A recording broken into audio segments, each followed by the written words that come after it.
언젠가 한번 소개를 한 적이 있는데, 우리나라에서 한옥을 짓는 방법 가운데 그랭이질이라고 하는 기법이 있다고 합니다.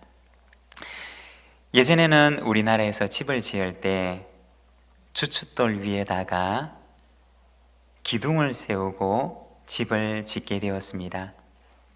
그런데 기둥을 세울 때 그냥 흙바닥 위에 기둥을 세우게 되면 이것이 미끄러지기도 하고 혹은 기둥이 썩기도 쉽고 흙바닥이 기둥의 무게를 잘 이기지를 못해서 균형을 잃기도 한다고 합니다.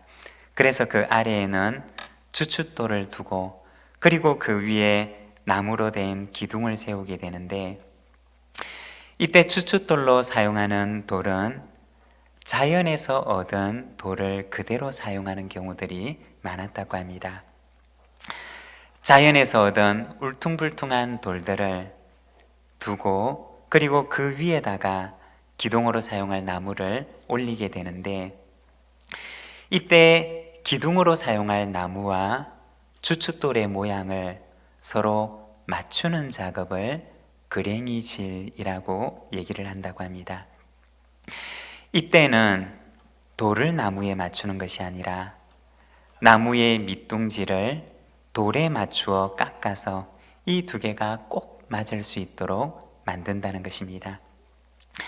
이렇게 그랭이질 기법을 잘 사용해서 집을 짓게 되면 이 나무로 된 기둥은 못질을 한다든지 접착제를 사용하지 않아도 그 주춧돌 위에서 흔들리지 않고 든든하고 바르게 서 있을 수가 있다는 것입니다. 여러분, 우리의 인생의 집을 바르고 곧게 세우기 위해서는 우리의 주춧돌이 되신 예수님께 우리를 꼭 맞추어야 합니다. 우리의 모습을 주님께 꼭 맞게 다듬어 갈 때 우리는 무너지지 않는 든든한 집을 지을 수가 있는 것입니다. 교회도 마찬가지고 가정도 마찬가지일 것입니다. 우리의 기준이 되시는 주님께 우리가 잘 맞추어지는 삶을 살아서 하나님의 기쁨이 되는 가정 그리고 우리의 모습이 되기를 원합니다. 그리하여 하나님께서 기뻐하시는 아름다운 집을 짓는 저와 여러분, 우리 모든 믿음의 가족들의 삶이 되시기를 바랍니다. 오늘은 우리가 출애굽기 35장 말씀을 통해서 하나님의 집이 되는 성막을 세우기 위해서 일꾼을 부르시는 모습을 보여주고 있습니다. 30절의 말씀을 우리가 자막을 보면서 함께 읽겠습니다. 모세가 이스라엘 자손에게 이르되 볼지어다, 여호와께서 유다 지파 훌의 손자요 우리의 아들인 브살레를 지명하여 부르시고, 이어서 34절입니다. 또 그와 단 지파 아이사막의 아들 오홀리압을 감동시키사 가르치게 하시며. 아멘. 오늘 우리가 읽었던 이 본문의 말씀을 보게 되면 하나님의 집을 짓기 위해서 하나님께서 일꾼을 부르시는데 브살렐과 오홀리압이라고 하는 사람을 부르십니다. 성경학자들에 따르면 이 브살렐이라고 하는 사람은 하나님의 성막을 세우는 데 있어서 그 모든 일을, 현장에서 일어나는 모든 일을 총지휘하고 감독했던 총감독이었다고 이야기를 합니다. 그리고 오홀리압이라고 하는 사람은 이 브살렐을 도와서 그 일을 함께 돕는 부감독의 역할을 감당했다고 합니다. 30절에 보면 이 성막 건축의 총 책임을 맡았던 브살렐에 대해서 소개를 하는데, 그는 유다 지파 훌의 손자요 우리의 아들이라고 이야기를 합니다. 여러분, 혹시 훌이라고 하는 사람을 기억하십니까? 출애굽기 17장의 말씀을 보게 되면 이스라엘 백성들이 애굽에서 나와서 광야에 있을 때 아말렉과 전쟁을 벌이게 되는데, 그때 모세는 산에 올라가서 전쟁을 벌이는 이스라엘 백성, 이스라엘의 군대를 위하여 하나님께 기도합니다. 그런데 정말 희한한 일들이 일어나게 되는데, 모세가 손을 들고 기도하면 이스라엘 백성들이 이기고, 모세가 그 팔이 피곤해서 손을 내리면 아말렉이 이기는 것이었습니다. 이스라엘을 위해서 기도하는 모세가 혼자 힘으로서는 이 이스라엘을 위한 중보기도 사역을 온전하게 감당하기가 힘들었던 것입니다. 그때 모세의 곁에서 모세와 함께 이스라엘을 위하여 하나님께 기도하고, 그 모세의 손이 약해지지 않도록 그 손을 붙들어 주었던 사람이 바로 아론과 훌이었습니다. 모세의 동력자가 되고 또 하나님의 동력자가 되어서 이스라엘을 위해서 기도했던 두 사람이 바로 아론과 훌이었던 것입니다. 오늘 우리가 읽고 있는 이 본문 말씀에 보면 이 브살렐에 대해서 소개를 하는데, 그는 유다 지파 훌의 손자요 라고 얘기를 합니다. 아마도 이 브살렐은 출애굽기 17장에 나와 있는 그 아론의 한 손을 붙들어서 그 힘이 약해지지 않도록 도왔던 그 훌의 손자였을 것입니다. 만일에 그렇다면 이 훌의 손자 브살렐이라고 하는 사람은 성막을 짓는 총 책임을 맡은 사람이었지만, 그는 아마도 상당히 젊은 나이였을 것입니다. 하지만 그가 비록 젊다 하더라도 아무런 준비가 되지 않은 사람이 아니라, 그는 아마도 애굽에 있을 때 금속이나 보석을 세공하는 전문 지식과 기술로 준비된 사람이었을 것입니다. 그리고 하나님께서는 아주 오랫동안 이 브살렐의 사람됨과 하나님 앞에서의 그의 마음가짐을 지켜보셨을 것입니다. 하나님께서는 오랫동안 그를 지켜보셨고 그를 준비시키셨고, 그리고 때가 되었을 때 하나님께서 그를 부르신 것입니다. 오홀리압도 역시 마찬가지였을 것입니다. 비록 그들은 젊고 어린 사람들이었지만 하나님께서는 그들을 오랫동안 지켜보시고 그들의 중심을 살펴보시고, 그리고 때가 되었을 때 하나님의 집을 짓기 위해서 그들을 하나님의 일꾼으로 부르셨던 것입니다. 오늘은 우리가 출애굽기 말씀을 통해서 하나님의 집은 어떻게 세워지는가, 우리가 말씀을 통해서 잠시 함께 묵상하기를 원합니다. 먼저 첫 번째로, 하나님의 집은 하나님의 지혜로 지어진다는 것입니다. 31절의 말씀을 보면 하나님의 영을 그에게 충만하게 하여 지혜와 총명과 지식으로 여러 가지 일을 하게 하시되, 그리고 이어서 35절에 보면 지혜로운 마음을 그들에게 충만하게 하사 여러 가지 일을 하게 하시되, 조각하는 일과 세공하는 일과 청색, 자색, 홍색 실과 가는 배실로 수놓는 일과 짜는 일과 그 외에 여러 가지 일을 하게 하시고 정교한 일을 고안하게 하셨느니라. 우리가 성경을 보다 보면 간혹 하나님의 영, 하나님의 지혜라고 하는 말들이 등장하게 됩니다. 여기서 하나님의 지혜라고 하는 말은 먼저 첫 번째 그 의미가 이 지혜의 출처를 의미하는 것입니다. 그 지혜가 어디에서 나왔느냐? 하나님께로부터 비롯되었다는 것을 말하는 것입니다. 그리고 두 번째는 하나님께서는 당신의 일꾼에게는 감당할 수 있는 지혜와 힘과 능력을 주신다는 것입니다. 하나님께서는 당신의 백성에게, 당신의 일꾼에게 지혜를 주시는 분이시고 또한 감당할 수 있는 힘과 능력을 주시는 분이라는 것입니다. 야고보서 1장 5절의 말씀을 보면 이렇게 말씀을 합니다. 우리 함께 봉독하겠습니다. 너희 중에 누구든지 지혜가 부족하거든 모든 사람에게 후히 주시고 꾸짖지 아니하시는 하나님께 구하라. 그리하면 주시리라. 아멘. 여러분, 우리 하나님은 어떤 분이신가? 우리 하나님은 지혜를 구하는 사람에게 지혜를 주시되 후히 주시고 꾸짖지 아니하시며 차고 넘치도록 채워주시는 분이 우리 하나님이라는 것입니다. 언젠가 어느 교회 한 장로님의 간증을 들은 적이 있습니다. 교회 건축을 앞두고서 건축위원장을 맡았는데 이 일을 혼자 감당할 수가 없어서 너무 중한 직책이라 하나님, 이 일을 어떻게 감당하면 좋을까요? 새벽마다 교회에 나가서 이것을 잘 감당할 수 있는 힘을 주시도록 하나님께 기도했다고 합니다.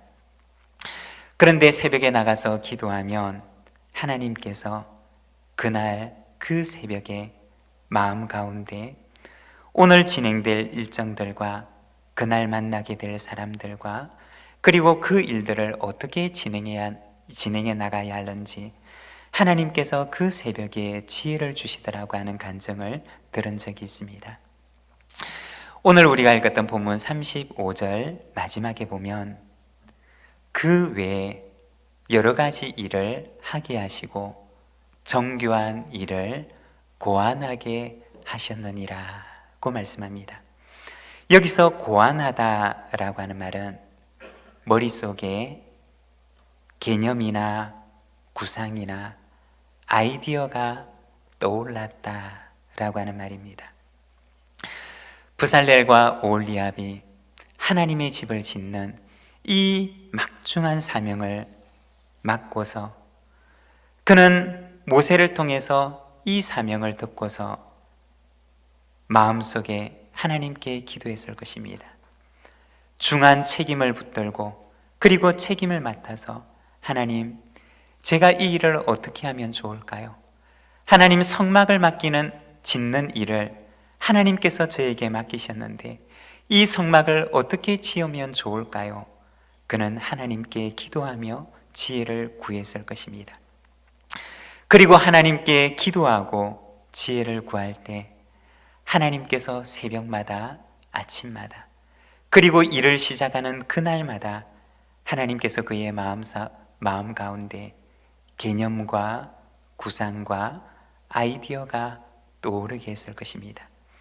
그리고 그들은 하나님께서 주신 그 구상과 아이디어를 가지고 오늘 그들이 감당해야 하는 그 성막을 짓는 일들을 감당했던 것입니다.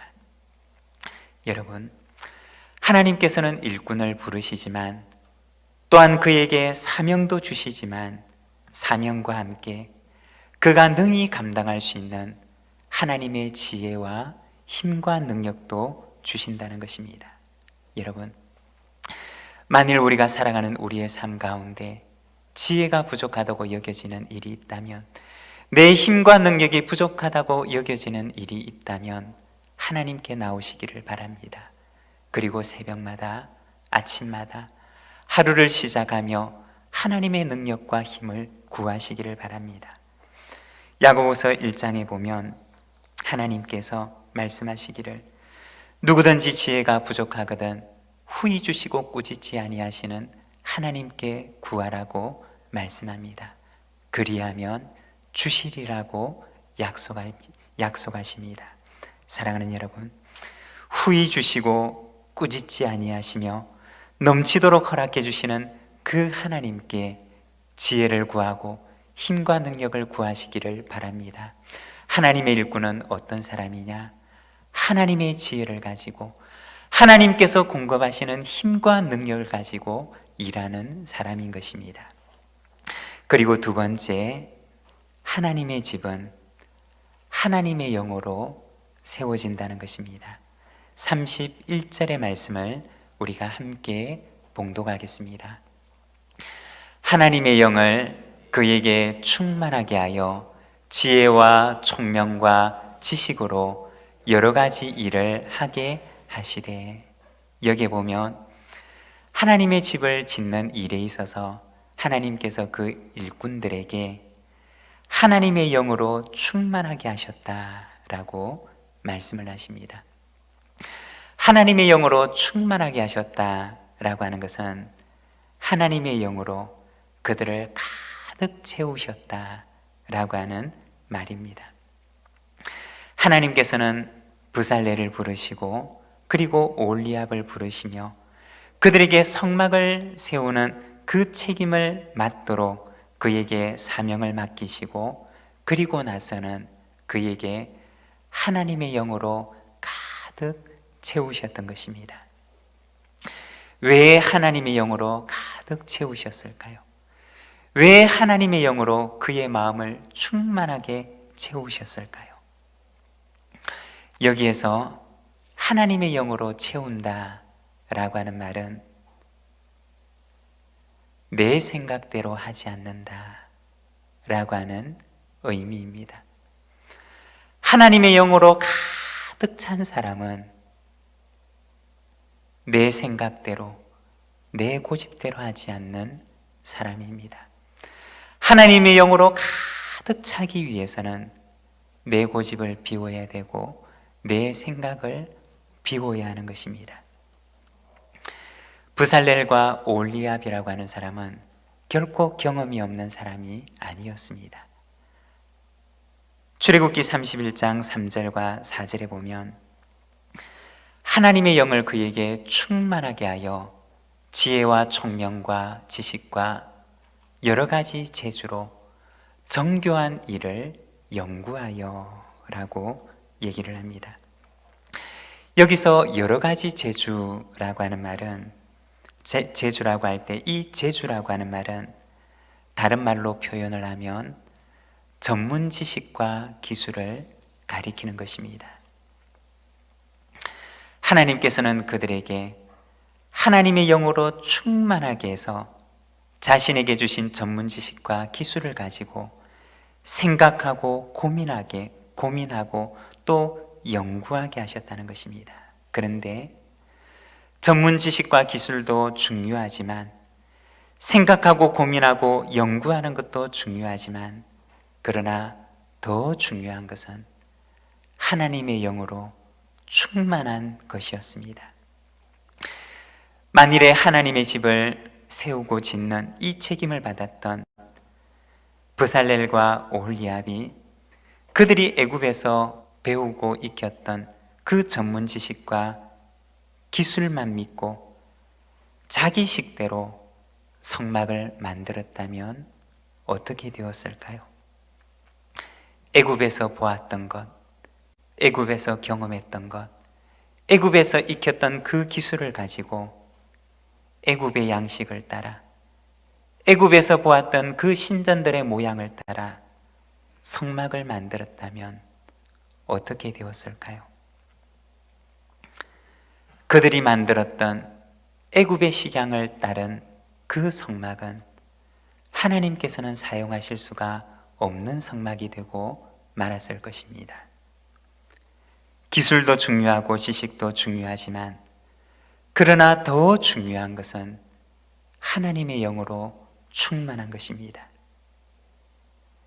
이 부살렐과 오홀리압은 하나님의 영으로 충만해서 자신의 전문적인 지식과 기술을 하나님보다 앞세우지 않았다는 것입니다. 그들은 오직 하나님의 명령을 기다렸고 하나님의 지혜를 구하면서 하나님께서 보이시는 만큼만 한 걸음씩 한 걸음씩 나아갔던 것입니다. 그렇게 할 때 어떻게 되었느냐? 출애굽기 39장 43절에 보면 말씀하기를 모세가 그 마친 모든 것을 본즉 여호와께서 명령하신 대로 되었으므로 모세가 그들에게 축복하였더라. 부살렐과 오홀리압이 하나님의 영으로 충만해서 그들이 이 성막을 만드는 일을 감당하는데 다 만들고 와서 자신들이 만든 것을 모세 앞에 가지고 오는데 모세가 그것을 보니 하나님께서 그에게 보여주셨던 것과 똑같은 모양으로 그것을 만들었더라는 것입니다. 여러분, 이것이 바로 하나님의 일꾼이라는 것입니다. 하나님의 영으로 충만한 사람은 자신의 뜻을 이루는 사람이 아닙니다. 하나님의 영으로 충만한 사람은 하나님께서 앞서가시고 그 뒤를 따라가는 사람입니다. 하나님의 영으로 충만한 사람은 자기를 비우고 하나님을 기다리는 사람입니다. 주님의 몸된 교회 가운데 하나님의 영으로 충만한 이와 같은 일꾼들이 일어나게 되기를 소망합니다. 우리 모두에게 하나님의 영으로 충만하게 하셔서 주님께서 앞서가시고 우리가 그 뒤를 따라가는 하나님의 일꾼된 저희들의 삶이 되기를 소망합니다. 그리고 세 번째는 하나님의 집은 자원하는 이들을 통해서 지어지게 됩니다. 출애굽기 36장 2절과 3절의 말씀, 우리가 자막을 보면서 함께 읽겠습니다. 모세가 브살렐과 오홀리압과 및 마음이 지혜로운 사람 곧 그 마음에 여호와께로부터 지혜를 얻고 와서 그 일을 하려고 마음에 원하는 모든 자를 부르매 그들이 이스라엘 자손의 성소의 모든 것을 만들기 위하여 가져온 예물을 모세에게서 받으니라. 그러나 백성이 아침마다 자원하는 예물을 연하여 가져왔으므로. 아멘. 여기 보면 모세가 하나님의 성막을 위해서 일할 일꾼들을 부르게 됩니다. 그때 모세에게 나왔던 사람들이 어떤 사람들이었느냐? 그 마음속에 하나님의 성막을 짓는 그 일을 위하여 자원하는 마음을 가진 이들이 하나님 앞에 나왔던 것입니다. 그들은 자신의 재능을 들여서 자신의 그 자원하는 마음을 들여서 하나님의 집을 세우는 그 일에 참여하게 됩니다. 뿐만 아니라 온 이스라엘 백성들은 그 성막을 만들도록 아침마다 예물을 가지고 오는데 자원하는 예물을 들고 그 성막을 짓는 곳을 향해 오는데 그 줄이 끊이지 않아서 아침부터 늦은 저녁까지 그 줄이 연이어졌다라고 얘기를 합니다. 하나님의 성막은 어떻게 세워지느냐? 이처럼 자원함으로 자신의 재능을 드리는 사람, 자원함으로 자신의 물질을 드리는 사람, 즐거이 자원하는 이들의 그 자원함을 통해서 하나님의 집이 세워지게 되었던 것입니다. 사랑하는 여러분, 하나님의 집은 어떻게 세워집니까? 하나님의 집은 하나님의 지혜로 세워지는 것입니다. 하나님의 집은 하나님의 영으로 가득 찬 하나님의 일꾼을 통해서 세워지는 것입니다. 그리고 하나님의 집은 즐거움으로 기쁨으로 자신을 드리는 이들의 그 자원함으로 세워지는 것입니다. 주님의 몸된 교회 가운데 하나님의 지혜와 하나님의 영과 즐거운 마음으로 자원하는 자원함으로 가득한 하나님의 일꾼들이 일어나는 우리 부산진교회 그리고 우리 모든 믿음의 가정들이 되시기를 바랍니다. 오늘 우리에게 주신 말씀을 생각하면서 우리 함께 기도하기를 원합니다. 하나님, 우리의 심령 속에 하나님의 지혜로 채우시고 하나님의 영으로 충만하게 하시며 주를 위한 자원하는 마음들이 우리 속에 가득하게 하옵소서. 이 시간 함께 기도하겠습니다.